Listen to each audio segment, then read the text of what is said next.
All right, I teased you a little bit with the derivative of the inverse tangent function, the arctangent function, in our last lesson.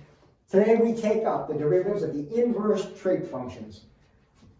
We defined the inverse sine and the inverse cosine way back when we first introduced logarithmic functions. And we said that y equals the inverse sine of x, which is the same as the arc sine of x. I use them interchangeably myself. Simply means that y is the angle in negative pi over 2 to pi over 2 whose sine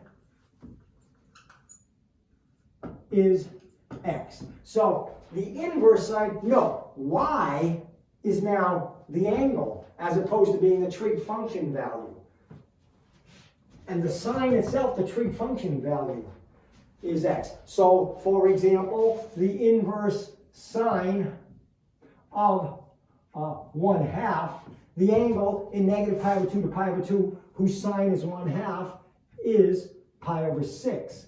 Okay? Now note, we limit ourselves here. We had to restrict the domain of the sine function so that it would be 1-to-1. Just as we had to restrict the domain of the cosine function to 0 to pi. All of the other trig functions can be used with restricted domains to form inverse trig functions. So, that's what the inverse trig functions are. Now, since they are functions and they are nice 1-to-1 functions, they'll have derivatives. And we can find those derivatives, again, by using that old friend, it has become an old friend over the last few lessons, implicit differentiation, with a new tool called the reference right triangle. All right? So, let's start with a simple y equals arc sine x. All right? Well, y equals arc sine x means that x equals the sine of y. Right? Y is the angle in negative pi over 2 to pi over 2 whose sine is x. Now, using implicit differentiation, 1 equals cosine y, y prime. Y prime equals 1 over cosine y. All right? Fine, except we don't want that in terms of y. We want it in terms of x. And this is where the reference right triangle comes in. We use the information we have to set up a reference right triangle.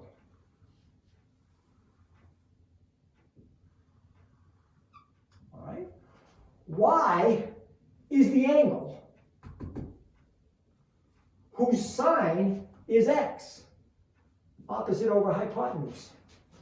Now, we can find that side of the right triangle by simply using the Pythagorean theorem, b squared plus x squared equals 1 squared, b squared equals 1 minus x squared, b equals the square root of 1 minus x squared.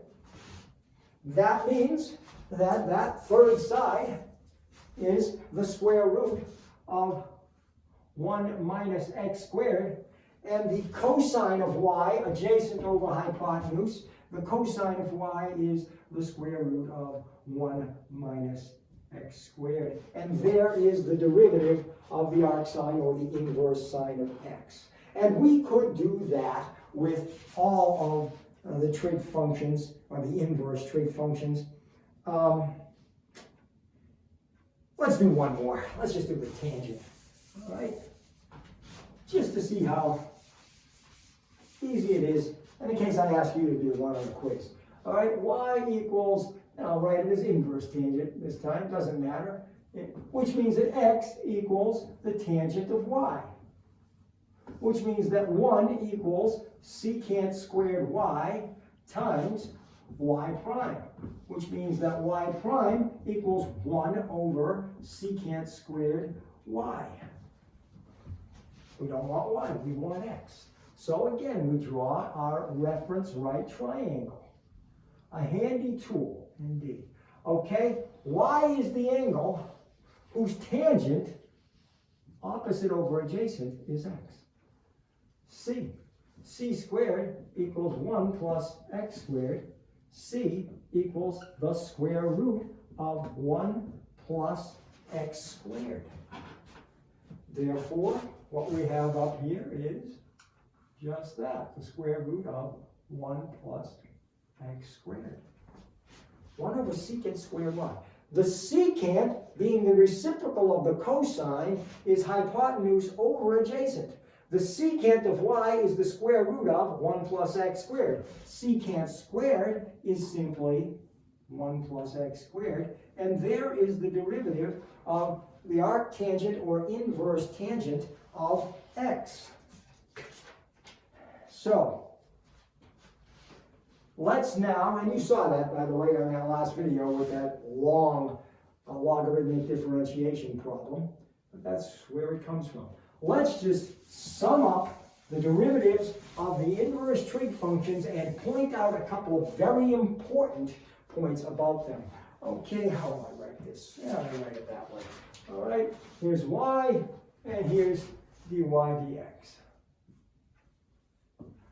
All right, so whether you write them as arc sine or inverse sine is of no importance. I'll mix and match. The inverse sine of u. All right, the derivative is 1 over the square root of 1 minus u squared du dx. The inverse cosine of u. I'm not going to write that yet. Now let's switch over to the arc notation. Arctangent u. Well, arctangent u is 1 over 1 plus u squared du dx. Switch back. Inverse cotangent of u. I'm not going to write that yet. Inverse secant of u. Well, that's 1 over the absolute value of u times the square root of u squared minus 1, not 1 minus u squared, times du dx. And finally, the inverse cosecant of u. Why haven't I written down those three?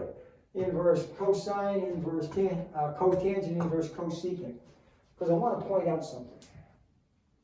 First of all, when we listed the derivatives of the trig functions themselves, we said that the trig functions could be divided into 3 pairs of cofunctions. Well, the same thing applies here. 3 pairs of cofunctions. But, even more to the point, if you know these 3, absolutely you know the other 3, because the other 3 are just the negatives of these. The derivative of the inverse cosine is negative 1 over the square root of 1 minus u squared du dx. And the derivative of the inverse cotangent is negative 1 over 1 plus u squared du dx. And the derivative of the inverse cosecant, you know what it is, and I'm not going to bend down to write it down there. Okay? But I'll write this much. It's negative of that. All right, now, that's one thing you need to know. The second thing you need to know, and if you look at it, I guess what I should say is the second thing that you need to recognize from this. The derivatives of the trig functions, forget this for a minute. The derivatives of the trig functions, derivative of sine, cosine. Derivative of cosine, negative sine. Derivative of tangent, secant squared, etc. The derivatives of the trig functions are themselves trig functions. The derivatives of the inverse trig functions are not trig functions or inverse trig functions. They are strictly algebraic in structure. All right? So don't say the derivative of the inverse sine is the inverse cosine. No. algebraic in structure, not trigonometric, not inverse trigonometric. The only time you would ever see a trig function over here is if the argument of this function were itself a trig function. Please don't make that error. And with that, I say goodbye.